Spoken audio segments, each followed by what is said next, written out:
The Joe Rogan Experience. Geert Vandenbush said this is going to become a pandemic of variants, and he talked about immune escape. And that has been very controversial. But could you explain that to people? Sure. What he argued, and let's just say...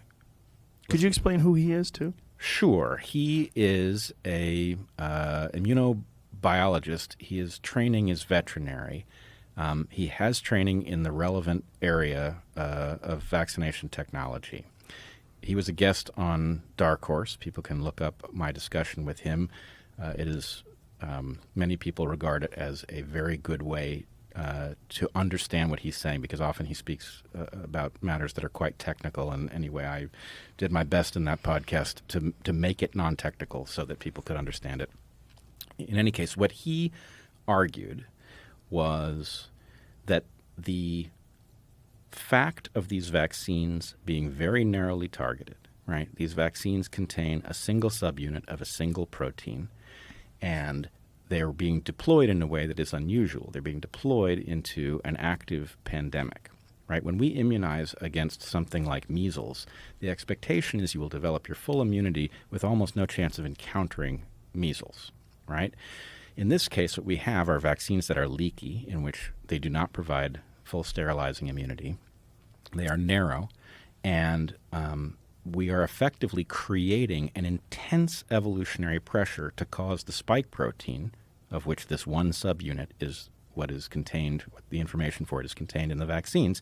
We are putting intense evolutionary pressure on it to change so that the antibodies and other immune cell recognition mechanisms that are trained by the vaccines are incapable of finding the pathogen when it gets in. This is what causes a breakthrough case, is that the immunity that's been created is evaded by the pathogen, and if the pathogen changes, that is more likely. And so what he said was, if you vaccinate into an active pandemic with vaccines like this, what you will get is a evolutionary pressure for a radiation of variants, an evolutionary radiation of different molecular signatures, changes in the spike protein, that will then cause the vaccines to be less and less effective at producing immunity, which is exactly what we see. So he predicted this? Absolutely. He did predict it. Accurately. Accurately predicted it. Now, is every component of his model correct? That's a much harder question to answer. But what I would say is any time somebody succeeds in predicting better than the so-called experts, you want to know how they did it. And he was making absolute evolutionary sense, right? His concerns were very well honed, and he was making sense, and then the world that he predicted emerged. And it is now incumbent on us to say, okay, have we learned anything from this, right?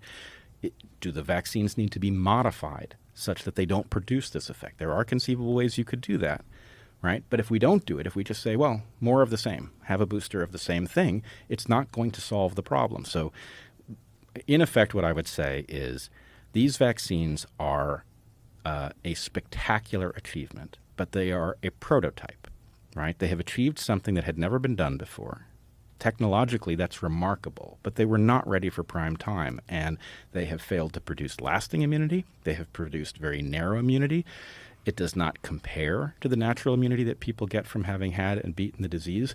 And what's more, we have learned an awful lot about how the disease can be managed so it's much less lethal, right? That combination suggests that we need a rethinking of our approach.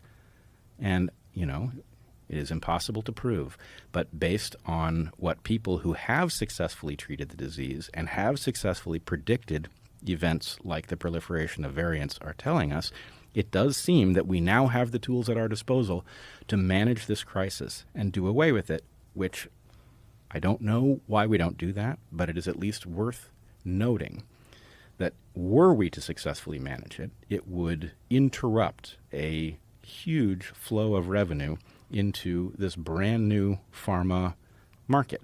Is that the reason that we don't do it? I don't know. But we, the public, need to recognize our interests are not being served by the public health apparatus. It is making errors that it doesn't need to make, and that has implications for all of our individual health and our collective well-being that require a rethink. Watch the entire episode for free only on Spotify.